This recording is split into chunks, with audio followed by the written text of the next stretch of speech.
suis né intersexué, mais moi je préfère le terme hermaphrodite pour me décrire. Malgré le fait que j'étais en très bonne santé, les médecins ont décidé de m'opérer. Pour eux, mes organes génitaux étaient considérés ambigus, donc inacceptables pour la norme de la société.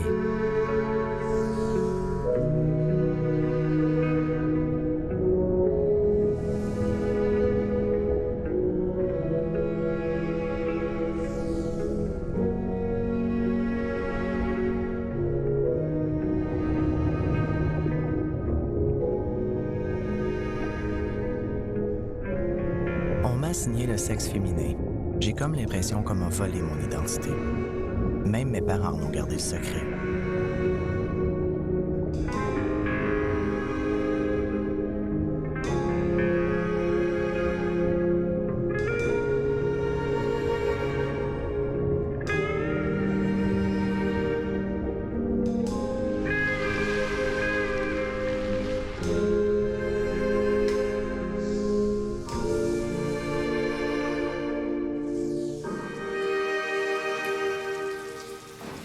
Je pourrais même pas te dire si ça a été à la naissance, dans les 3 premiers jours, dans la première année. Je ne sais pas. J'ai pas de détails là-dessus. Moi, ma mère m'en a jamais parlé. Elle ne veut pas parler de comment ça s'est passé. C'est un tabou pour elle. Ce côté-là est très difficile. À cause que, dans mon enfance, j'en ai tellement souffert de ne pas savoir moi aussi où je m'en allais, puis c'était quoi que je vivais en dedans. Je crois que ma mère a plus s'est sentie coupable de ça. OK? C'est sûr que moi, à 12 ans, j'ai déjà commencé à sniffer ma colle. Je suis partie en fugue de la maison. J'ai vécu dans la rue jusqu'à 21 ans. Donc, de 12 à 21 ans, dans les rues de Montréal, ça peut être Singapour ou ailleurs. On dit souvent que c'est pire ailleurs, mais ici, c'est tough parce que tout le monde est supposé d'avoir tout, alors que t'as rien. T'sais, c'est comme... pas supposé être dans la rue quand t'es jeune comme ça ici. Mais tout ça a fait mon parcours. En tout cas, je veux pas m'éloigner, mais... Je pense qu'elle a vécu beaucoup de culpabilité aussi, toute cette enfance-là, de me voir mal à l'aise à l'école, puis tout ça. Puis au lieu de m'en parler, dans ses mots à elle, elle devait être très mal, je sais pas. Ça pour dire que l'enfance, c'était quoi? Je l'évite en répondant pas, peut-être, parce que je trouve ça douloureux, là. J'en shake. Dans l'enfance, c'était pareil, parce que vers 12 ans... Oui, les menstruations ont amené que la phrase que ma mère me dit « Ah, tu vas être une femme, c'est tellement génial! Tes hanches vont élargir, tu vas devenir une belle femme! » Puis j'étais comme... Je me donnais des coups ces hanches pour pas qu'ils élargissent dans la nuit, le soir. Je veux pas. Oh non, je veux pas. Double trahison, tu sais, double trahison. Donc, ben c'est ça. J'ai connu les lames de rasoir par rapport à ça, mais beaucoup de mutilations dans mon cas, là. Je me suis beaucoup amusée à peindre mon corps d'une douleur incisive que je pouvais contrôler. Celle-là, je pouvais la contrôler.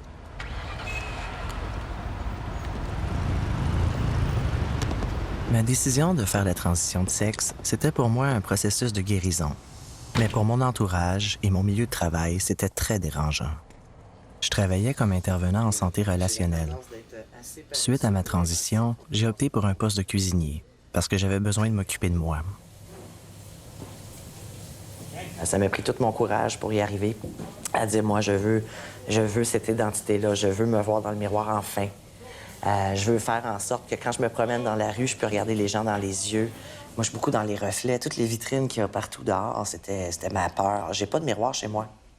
J'ai un miroir pour prendre ma brosse à dents, en haut du lavabo. J'ai pas de miroir, j'en ai jamais eu. Je lui ai fait enlever mes seins. Donc, j'ai un top surgery, j'ai une reconstruction du torse qui s'est fait il y a 2 mois.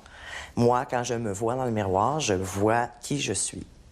Avec des parties génitales féminines, je garde mon vagin, je veux garder mon sexe tel qu'il est.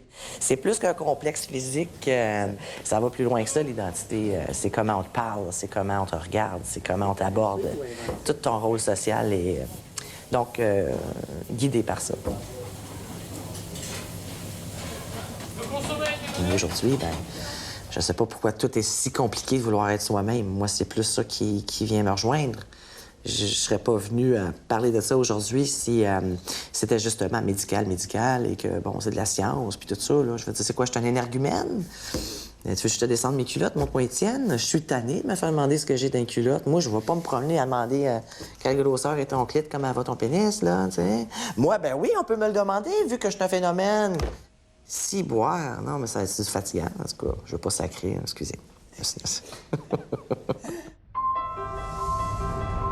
Lors de ma première rencontre avec Mélanie, la réalisatrice du film, j'étais hésitant à participer au documentaire parce que j'ai pensé à ma mère.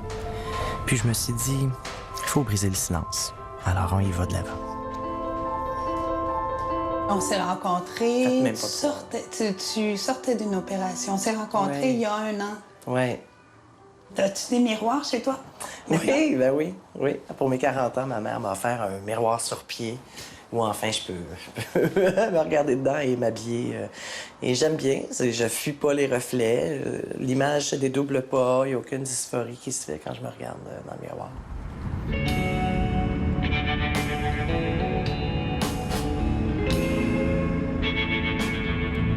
Mais je suis content, j'ai hâte que tu la rencontres vraiment. Là. Je voulais tout savoir sur l'intersexuation. Le tournage du film m'a permis de sortir de ma bulle de silence. J'ai la chance de rencontrer Cathy Berthiaume, une autre personne née intersexuelle. Oui, enchantée. Ça va bien, quoi? Merci de nous recevoir. Ça fait plaisir, Merci. Il se cachait. Puis on dit, c'est un petit gars, vous allez l'élever en gars. Ouais, mais vous ne voulez pas être avec les gars. C'était pas mon monde. C'était pas mon monde du tout. On m'en allait avec les filles. Là, on me reprenait, on me ramenait avec les gars. Non. Je retournais parce que je sortais de la classe. Là, on m'en allait au couvent. Parce qu'en avant du couvent, c'était le petit collège pour les garçons. Là, ils me rentraient là. Je repognais à la porte, je me retournais de l'autre bord.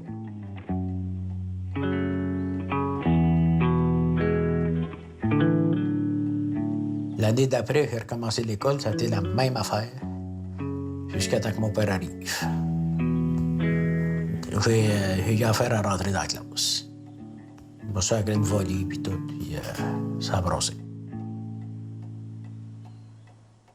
À un moment donné, moi, ils m'ont cassé mon caractère, parce que de 5 ans à 12 ans, ça a été l'enfer. Fait qu'à 12 ans, ils avaient toutes mes ongles sur le dos, puis ils ont cassé mon caractère de fille. Puis il envoie à la boutique, puis il va travailler, puis il travaille, puis il travaille. Fait que ça, c'est ça que t'appelais ah ouais, dans la boutique? Oui, mais ça, c'était bien plus grand que ça. Là. Ça allait jusque là-bas avant, là, jusqu'aux arbres. Qui continuaient, là, dans le temps. Ça allait jusque là-bas. Là. On fait des portes, on fait des fenêtres. On a des fêtes m'écœurer. C'était ma machine qui avait travaillé dessus quand j'avais 12 ans. C'était le fun parce que ça marchait, mettait mon... Aujourd'hui, je ne regrette pas d'essence parce que j'ai appris un métier. Si t'as pas de métier, aujourd'hui, t'avances pas. C'était notre première rencontre. Et c'était aussi une première pour Cathy, de rencontrer enfin une autre personne intersexe.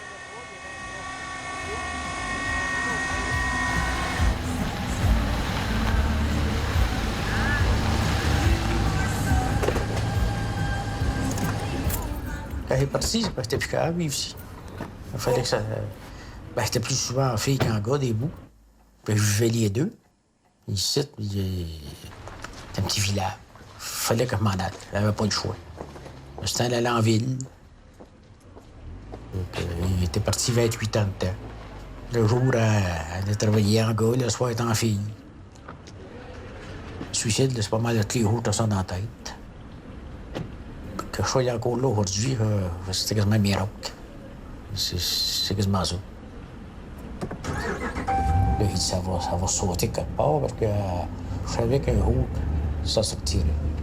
Malade, pensait de crever. Là, il savait, là, il dit que là, ça vient de sortir. Donc, on est dans l'ambulance. Là, j'étais à terre.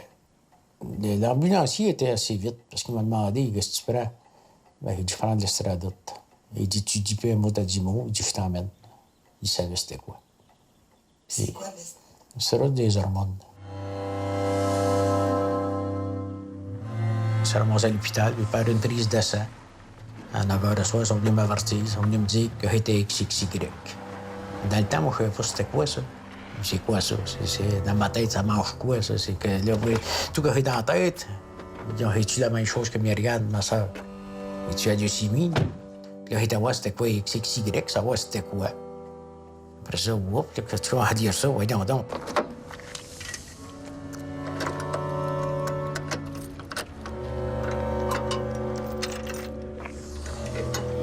C'est là, il est aux archives, il a été chercher ce qu'il y en était là-dessus. Là, c'est là qu'il a voulu d'avoir la vérité un peu.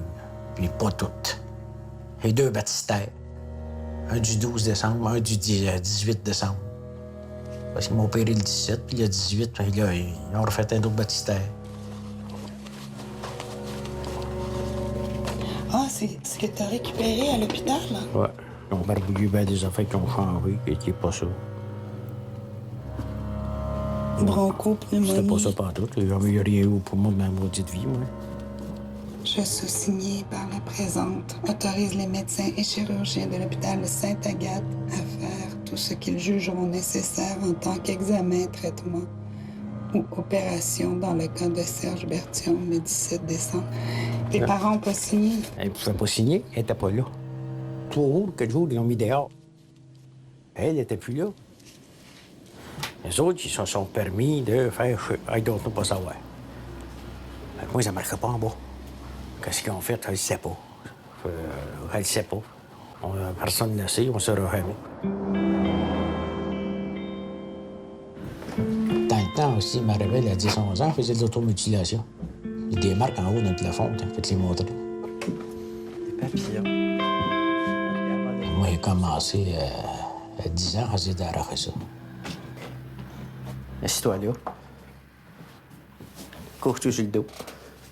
Mettez des crochets, mettez une corde, essayez de me l'arracher. J'ai commencé à l'âge de 11 ans. Ouf! Je mets des crochets, puis je tirais, puis essayais de m'arracher Le pénis?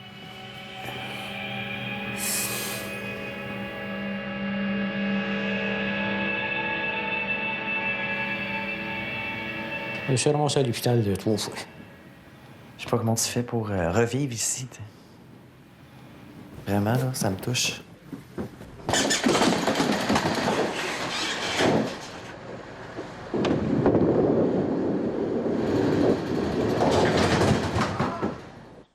Mais pourquoi qu'on t'offre si longtemps ça? La peur, la crainte. C'est tout en bas là-dedans.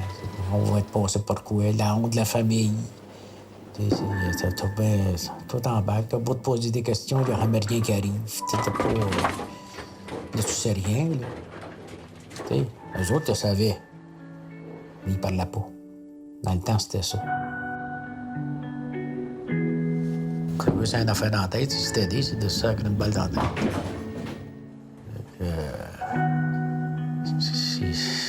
C'est continuel.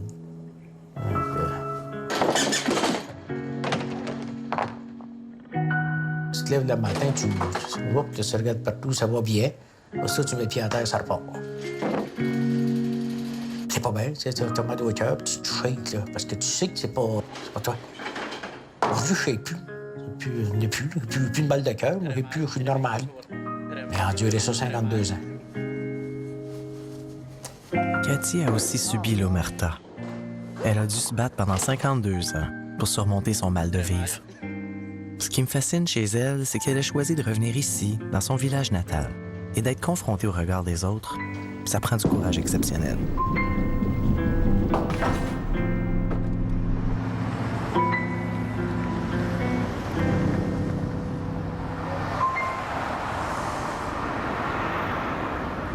La suite du documentaire m'a entraîné en Allemagne pour rencontrer Inz, un artiste militant et intersexe. Finally!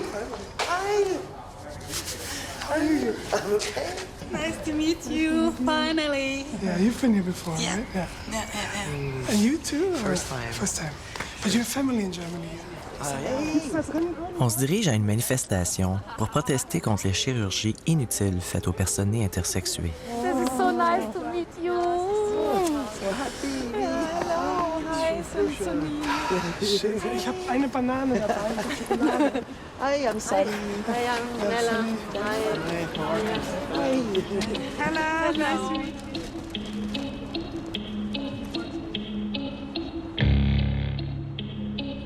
Ce qui est révoltant, c'est que pour satisfaire les attentes de nos sociétés, chaque année, des milliers d'enfants subissent des mutilations que l'on appelle des interventions chirurgicales. La plupart d'entre nous n'ont même plus de sensations suite à cette mutilation. Ich muss halt vielleicht auf die Mitte liegen, wenn ich. Ja, das ist das, was ich immer sage. Le but, c'est de. Ils ont le congrès, ils sont ensemble, ils vont manger ensemble. Nous, on est ici et on les rappelle qu'on n'est pas d'accord avec ces mutilations intersexes. Il y a un groupe de chirurgiens pédiatriques qui font ces opérations. spécialisés. Oui, qui font ces opérations sur les intersexes. OK. Toujours, il y en a des autres docteurs qui viennent chez nous et disent c'est bien que vous êtes ici, je suis d'accord avec vous. Ah, oui, OK. Eine Diskussion, über, dass man das auch kontrovers sehen kann, ne? Was die den Eltern raten. Ne? Ziehen bestimmt nicht so viel. Absolut nicht. Nee, aber Ja. gesellschaftlich, glaube ich, passiert da jetzt langsam schon was. Also Ja. wir sind inzwischen so viele, man kann das nicht mehr einfach so ignorieren, glaube Ja. ich. Und vor 2 Jahren hat auch hier der Deutsche Ethikrat oder im letzten Jahr auch der Schweizer Ethikkommission haben sich auch mit dem Thema befasst. Und, aus unserer Sicht ist es einfach auch ein Menschenrechtsproblem schlussendlich. Ja. Ja gut, dann wünsche ich Ihnen viel Erfolg, dass das so ein bisschen mehr diskutiert wird auch. Ich meine, für die es betrifft und natürlich letztendlich okay. Schönen Tag. Ja, vielen Dank, Wiedersehen.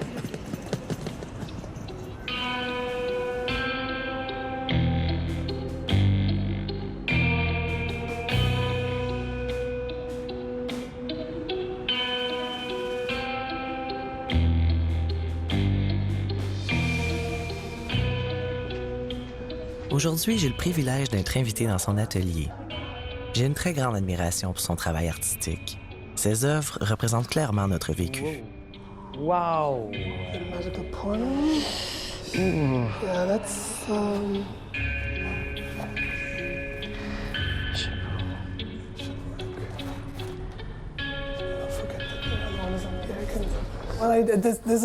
Cette œuvre est la 3e d'une série que j'ai faite inspirée des sacs à main Prada.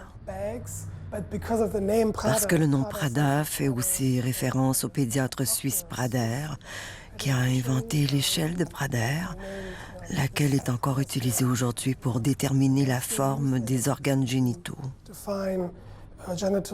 Comme par exemple 3 sur l'échelle de Prader est considéré inacceptable.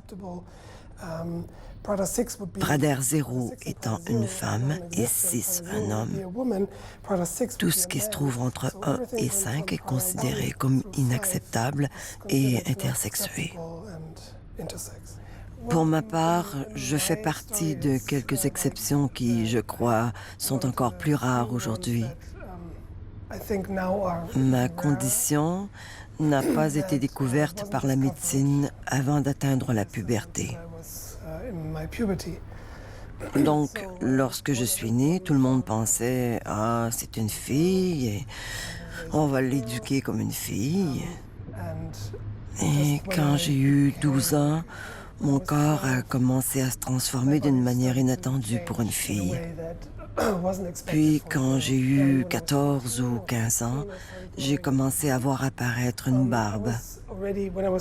À 14 ans, j'étais déjà très, très grand. Et c'est à 17 ans que j'ai décidé par moi-même de consulter un médecin pour savoir ce qui se passait. Le médecin m'a ouvertement dit « Tu sais, il y a eu une erreur. Tu aurais dû devenir un garçon. » Évidemment, à ce moment-là, j'étais un peu paniquée, mais j'étais encore plus inquiet de la façon dont le médecin gérait tout ça. Je devenais un spécimen très intéressant. Je n'étais plus une personne, mais quelque chose comme une espèce différente. Living as we are subject to. Je me sentais vraiment comme un extraterrestre ou un monstre. On m'a demandé poliment de me dévêtir et de me tenir debout contre un mur devant une grille médicale, car nous allons prendre maintenant des photos. Dans cette situation, tu ne te sens pas avoir le droit de dire pourquoi ou non, je ne veux pas. Alors c'était terrifiant et horrible. So traumatic and so horrible.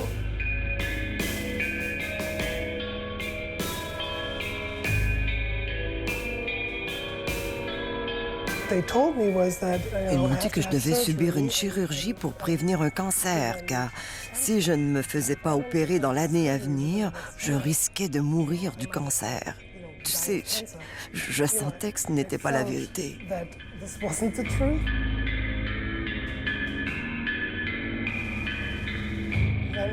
Puis, à 18 ans, je suis allée à mon opération. Et juste avant, j'ai discuté avec le chirurgien, qui était aussi le chef du département d'hôpital. Il m'a demandé à plusieurs reprises, parce que je suis différent en bas. Il me demandait, veux-tu aussi que je t'enlève une partie de ça? Et je lui ai demandé, OK, y a-t-il une raison? Est-ce que j'ai le cancer, là? Non, c'est juste, tu sais, c'est juste un peu trop gros, ou trop long, ou trop quelque chose. Et j'ai dit non, je ne veux pas de chirurgie à cet endroit. Il m'a demandé 3 fois, tu sais, j'ai dû dire non. You know,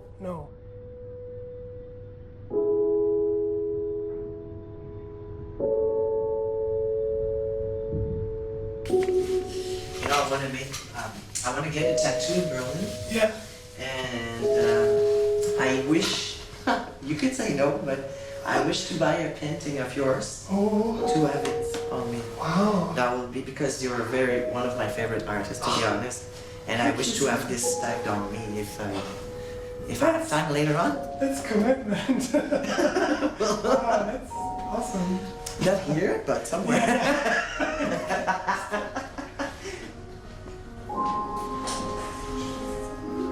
Yeah, you can already see the park in the horizon. Oh, nice. This is my yard. This is your yard? Yeah. Wow, quite a yard you have. Yeah, it's also called the Big Berlin Freedom. Dernier jour à Berlin. J'ai l'impression de quitter une nouvelle famille. Mais je vais rentrer à Montréal avec un cœur rempli d'humanité et un sentiment d'appartenance. L'équipe continue son périple pour l'Afrique du Sud, sans moi car j'ai des rendez-vous médicaux à Montréal.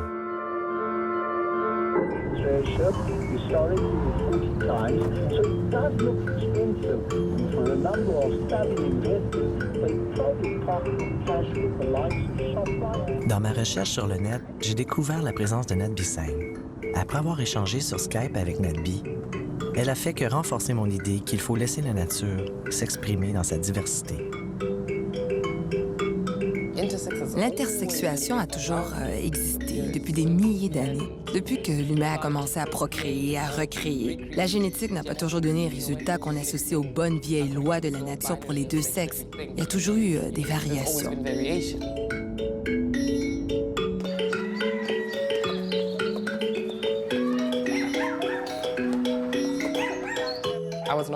Je ne suis pas née dans un hôpital, je suis née à la maison par des sages-femmes. Ma mère m'a dit que quand je suis née, les sages-femmes dans la pièce sont restées muettes. Elles étaient en état de choc. Elle leur a demandé « Qu'est-ce qui se passe? » Et elles ont dit « On ne sait pas ce que c'est. » Vous savez, elles étaient assez confuses. Est-ce que c'est une fille? Est-ce que c'est un garçon? Ma mère m'a dit qu'après, qu'elle a eu tellement honte d'avoir donné naissance à un enfant intersexué. Mais quand j'ai grandi, elle m'a dit qu'elle ne voulait pas que je ressente la même honte qu'elle. Après quelques mois, elle a consulté le médecin qui lui a dit que son enfant était intersexué. Ils n'ont pas utilisé le mot intersexué, ils ont dit hermaphrodite. Ils ont dit qu'il fallait faire une chirurgie.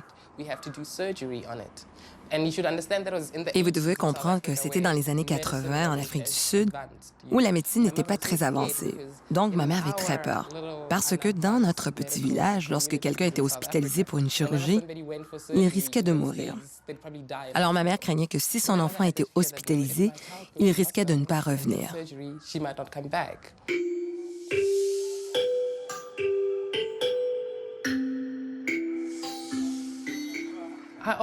J'ai toujours dit que ma mère n'avait pas de connaissances sur l'intersexuation, mais elle avait de la sagesse. Vous voyez ce que je veux dire? Elle avait cette sagesse intérieure pour comprendre que je n'étais pas malade, premièrement. Je veux dire, je n'avais aucun problème médical du fait d'être intersexuée. Je n'avais pas de besoin de voir un médecin parce que j'étais intersexuée. Ma mère comprenait. Elle n'est pas malade. Elle est différente. Elle me le disait souvent. Tu es différente. Et ce n'est pas tout le monde qui va comprendre. Certains vont te détester. Certains vont te maltraiter. Mais être différente ne signifie pas que tu n'es pas correcte. Être différente est une bonne chose. J'ai été élevée de cette façon. J'ai été une enfant très confiante. Je faisais beaucoup de sport, des débats, du théâtre, de la poésie parce que j'avais confiance en moi. J'ai grandi entourée d'amour.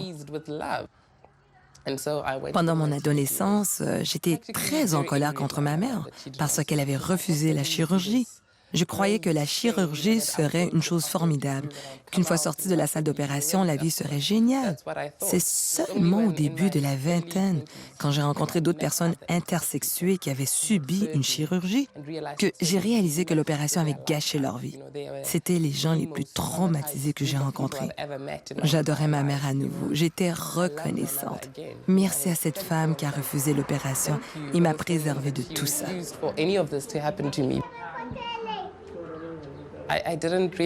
Je ne réalisais pas vraiment que si je parlais aux médias de ma condition, cela affecterait ma famille. Ma famille m'a dit que des gens disaient des méchancetés sur nous. C'est la famille qui a un enfant bizarre. C'est ma grand-mère et ma nièce. Et voici ma tante. Et là, c'est mon oncle. Je me rappelle, mon oncle, cet oncle, m'a envoyé un message texte pour me dire « Je me fous de ce que les gens disent, on est là pour toi. » Et ce merveilleux et beau jeune homme ici, c'est Gamo, mon petit frère. Et c'est ma famille. Même si ma mère me disait que j'étais exceptionnelle, elle me disait aussi « Ne te déshabille pas devant les gens parce qu'ils seront choqués et ils pourront te faire du mal. » À vrai dire, on appelait ça notre secret, ma mère et moi. Et mon père ne savait pas que j'étais intersexuée. Il a su quand j'ai eu 13 ans, lorsque nous sommes allés voir le médecin. Le médecin a dit « Non, faites-en un garçon. » Et c'est là que mon père l'a su. Donc pendant 13 ans, mon père n'avait aucune idée que son enfant était intersexué. Croyez-le ou non. Quand il a appris, les choses se sont gâtées dans la maison. Mon père a commencé à dire « Cet enfant n'est pas le mien, je n'aurais jamais eu un enfant comme ça. » C'était très difficile pour ma mère. Je voyais qu'elle en souffrait, que son mariage en souffrait. Le fait qu'elle aimait un enfant intersexué, qu'elle m'élevait de façon positive et qu'elle voulait me protéger. Et en même temps, elle souffrait de la façon dont la société la traitait. Oh my God.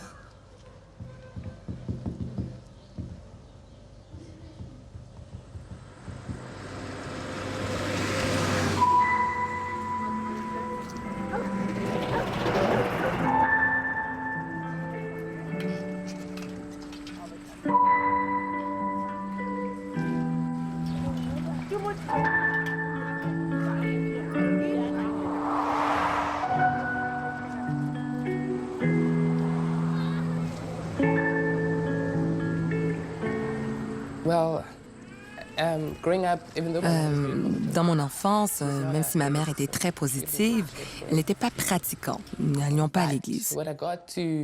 Quand je suis allée à l'université, j'ai eu de la difficulté à naviguer dans ce monde parce que je venais d'un milieu très rural et me voilà dans la ville de Johannesburg. Et la ville, c'était pour moi un choc culturel. J'étais prête à vivre une vie solitaire. Je me suis dit, je suis prête à vivre une vie solitaire parce que je ne crois pas que personne au monde n'aimerait quelqu'un comme moi. J'avais de graves problèmes psychologiques et pour une personne avec des origines comme les miennes, l'Église est le premier endroit où on se réfugie. Alors, j'ai dit aux gens de l'Église que j'étais intersexuée. Et ils ont pris beaucoup de temps avant de prendre une décision. Ils se disaient « Oh mon Dieu, qu'est-ce que c'est ça? Dieu a créé l'homme et la femme, il n'a jamais rien créé entre les deux. » Et après un certain temps, ils m'ont dit « Tu peux être intersexué, mais ne le dis à personne de l'Église. » Je viens vous voir parce que je veux le dire à tout le monde. Et après cela, je suis tombée en amour avec une fidèle, une sœur, comme on les appelle à l'église. Et je leur ai dit que j'étais amoureuse de cette fille et ils m'ont dit non, non, Premièrement, tu viens ici nous disant que tu es intersexuée et maintenant tu es amoureuse d'une femme? Nous ne l'acceptons pas. Ce que tu apportes ici, c'est mal. Alors tu dois partir.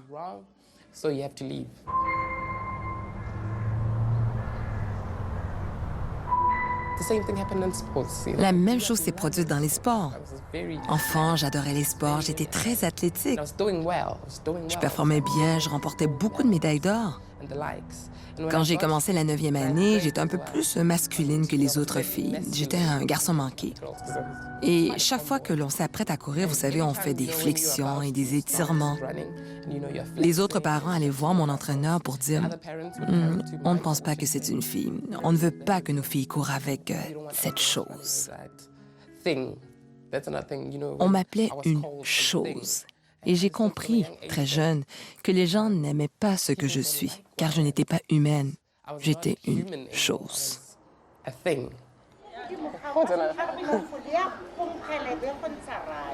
Lorsque ma mère a donné naissance à Gamarello, mon petit frère, toutes les femmes du village se moquaient d'elle en disant « Oh, tu es si vieille pour donner naissance à un enfant. » Et elle leur disait « Oh non, ce n'est pas mon enfant, c'est celui de Ntabiseng. » On savait à ce moment-là que je ne pourrais jamais avoir d'enfant. Et ma mère plaisantait souvent en disant « Tu vois, c'est un cadeau que je te fais. Je te donne un enfant parce que je sais que tu ne peux pas en avoir. » Alors on plaisantait toujours à ce sujet. L'année dernière, elle est décédée et je me souviens le jour où elle est décédée, je suis allée la voir à l'hôpital et elle m'a dit « Je ne sais pas ce que j'ai, je ne sais pas si je serai encore là demain, mais j'aimerais que tu t'occupes de ton frère Gamarello. » Je lui ai dit « Mais non, tu vas t'en sortir, tu es stressée, relax. » Et le lendemain, j'ai reçu un appel disant qu'elle était décédée. Et la première chose que j'ai pensé, « Oh mon Dieu! » La dernière chose qu'elle m'a dite, c'était de m'occuper de Gamou. Alors, la seule chose que je peux faire est d'élever Gamarello comme elle m'a élevé. Et c'est mon but dans la vie. Je veux qu'il soit aimé comme je l'ai été.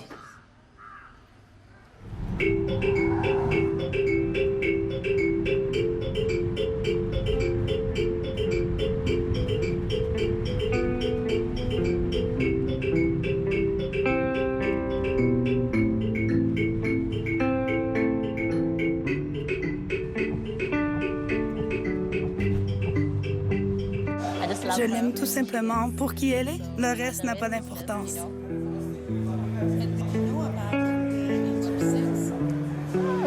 Non, j'en avais aucune idée. Parfois, nous sommes ignorants des choses qui ne sont pas près de nous. Alors, je ne savais pas, vraiment. Mais quand il me l'a expliqué, j'ai compris. C'est le genre de choses que, bon, OK, c'est pas grave.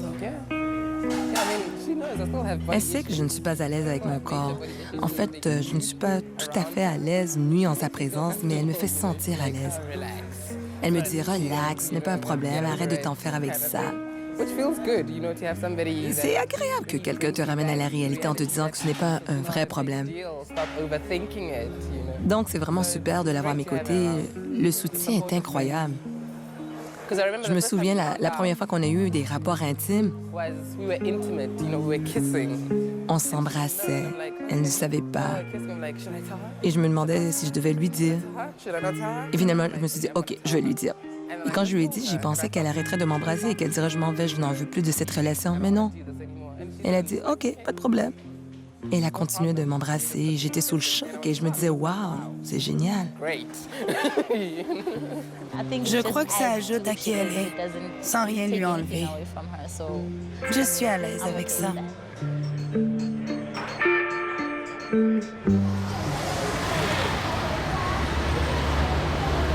Mes rendez-vous médicaux étant complétés, je peux poursuivre ma quête. J'accompagne donc l'équipe de tournage en Asie afin de rencontrer Hiker. What's that, Sam? I don't know. Je me rends compte que la société chinoise n'est pas si différente des autres quant à l'ignorance sur l'intersexuation.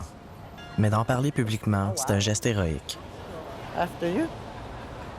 Hiker a été la première personne intersexe à oser militer et prendre la parole publiquement à Taïwan. C'est difficile pour moi d'avoir une relation hétérosexuelle parce que j'ai l'apparence d'un garçon. Alors, un garçon hétérosexuel ne me remarquerait même pas. Donc, c'est difficile pour moi de trouver une personne à aimer et de trouver une personne qui pourrait m'aimer. Ça m'est arrivé à la fin de mes études secondaires et cette personne est une fille.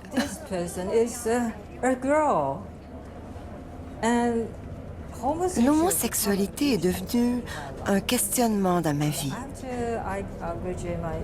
Après l'université, j'ai commencé à rencontrer d'autres lesbiennes. Comme j'ai été éduquée comme une fille, je m'identifiais comme une fille. Alors, j'ai choisi d'aller vers la communauté lesbienne. Wayne, where are we going? Take a walk in the gay bar area in Taipei.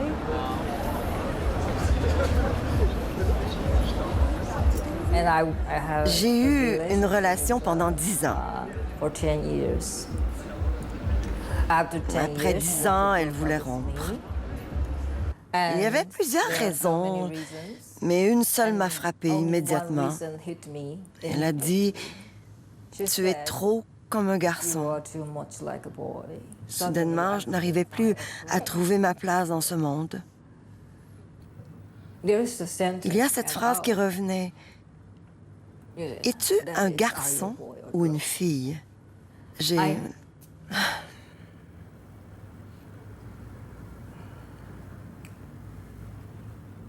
dû répondre à cette question des milliers de fois dans ma vie.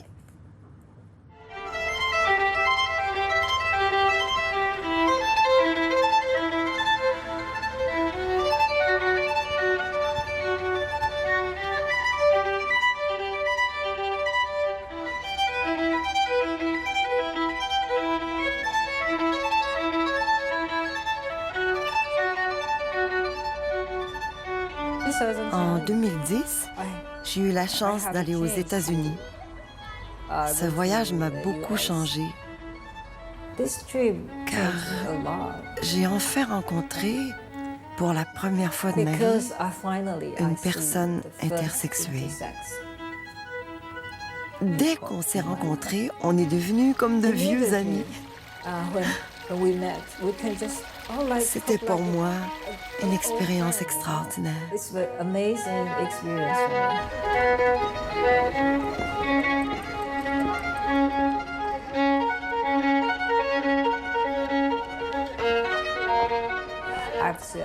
À mon retour des États-Unis, j'étais une personne complètement différente.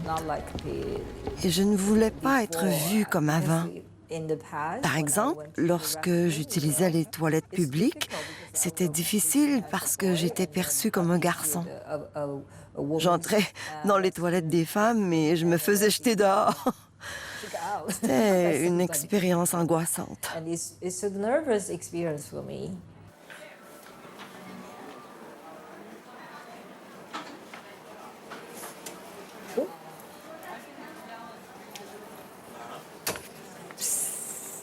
Should I?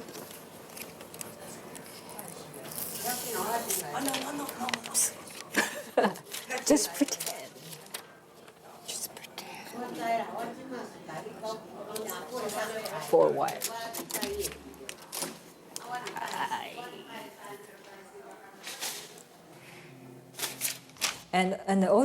Un autre moment important pour moi a été lorsque j'ai affirmé publiquement que j'étais le fondateur de l'Organisation internationale des personnes intersexuées chinoises.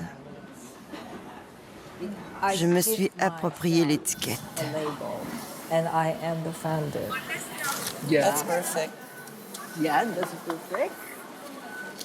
Like, come on.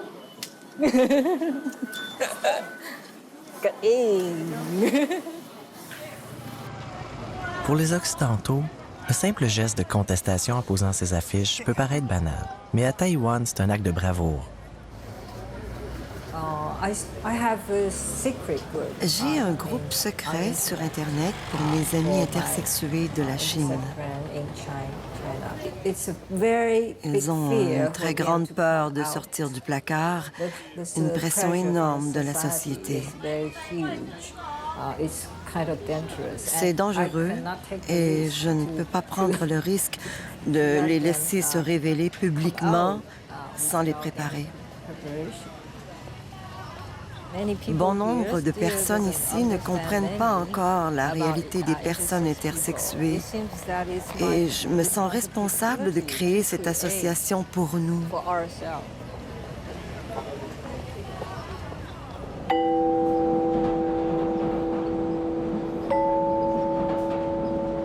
J'étudie ici pour obtenir mon doctorat en sexologie. L'intersexuation est le sujet principal de ma thèse. Il n'y a pas de connaissances sur l'intersexuation.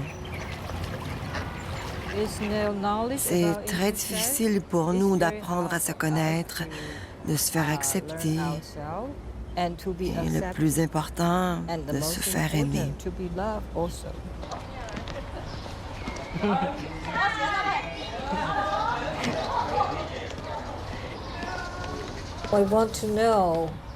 Je voulais savoir quel type de personne intersexuée j'étais.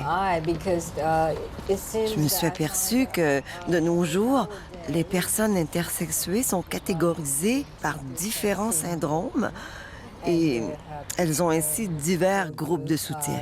Je voulais savoir quel type était le mien, alors j'ai posé la question à un nouveau médecin qui a fait les vérifications. Le résultat était surprenant car je suis un cas différent. Je ressemble tellement à un garçon que je croyais avoir un chromosome Y. Mais ce n'est pas le cas. J'ai même 3 chromosomes X. Il semblerait que je suis une super femme. Je suis complètement femelle. Si tu me considères comme une femme, le taux de testostérone est trop élevé. Si tu me considères comme un homme, il est parfaitement normal. Donc, le médecin m'a dit, « Ne vous inquiétez pas, vous n'avez aucun médicament à prendre car vous êtes en bonne santé. Tout ce dont vous avez besoin est ceci. » Oui, c'est une médication approuvée. Le bonheur est le meilleur remède car ça a été prouvé. Rire plus fort contribue à notre capacité de lutter contre les rhumes, la fièvre, quelque chose comme ça. Cela améliore notre niveau d'énergie. Je ne sais trop comment le traduire.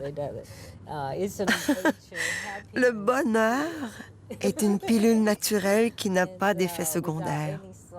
Vous pouvez la prendre immédiatement et vous n'avez qu'à apprendre à ha ha ha.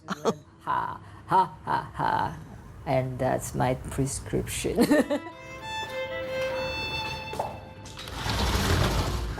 He's beautiful. Look. What kind of plantation? Beautiful orchid, all of them. Oh, it's organic. Orchid.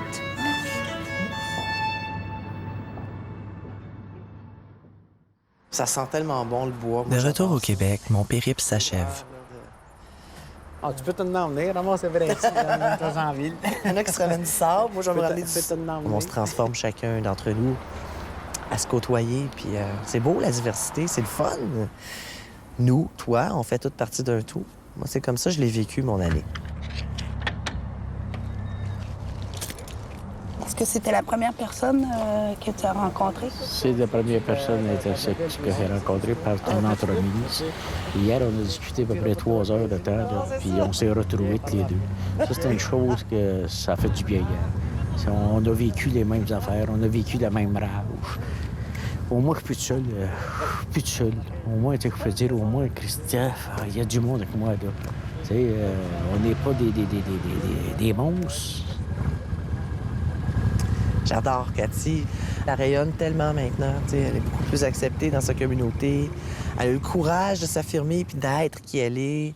Elle a osé vivre au lieu de se tuer. Tu parlais que tu t'étais acheté de nouveau une moto.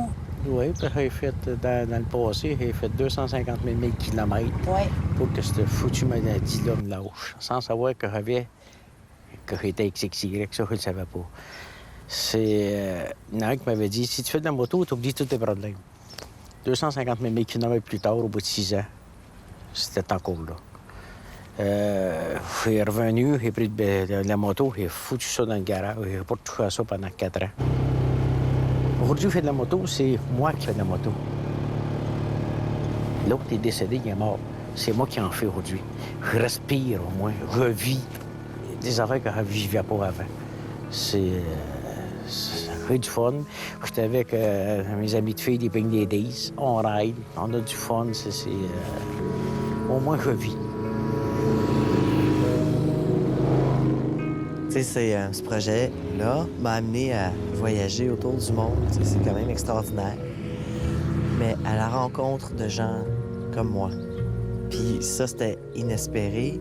Puis en même temps, ça m'a permis de voir que peu importe où tu es situé sur la planète, la réalité intersexe est la même pour chacun d'entre nous. Je croyais qu'il allait y avoir des grosses nuances, de grandes différences que j'en ai pas vraiment vu. Je veux dire, c'est difficile partout d'être qui on est. J'ai pu avoir la chance de te voir là, en 1 an là, de distance. Puis je te trouve super belle puis heureuse. Je suis vraiment contente. C'est moi qui te remercie parce que j'ai hésité avant de le faire. Aujourd'hui, bon, c'est fini, tout ça, mais je suis content de l'avoir fait, d'avoir passé à travers. Ça a été dur, c'était dur de chercher, mais j'ai passé à travers. Ouais. Merci. Merci beaucoup.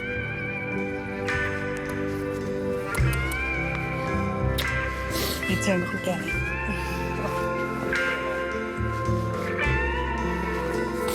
C'est fini.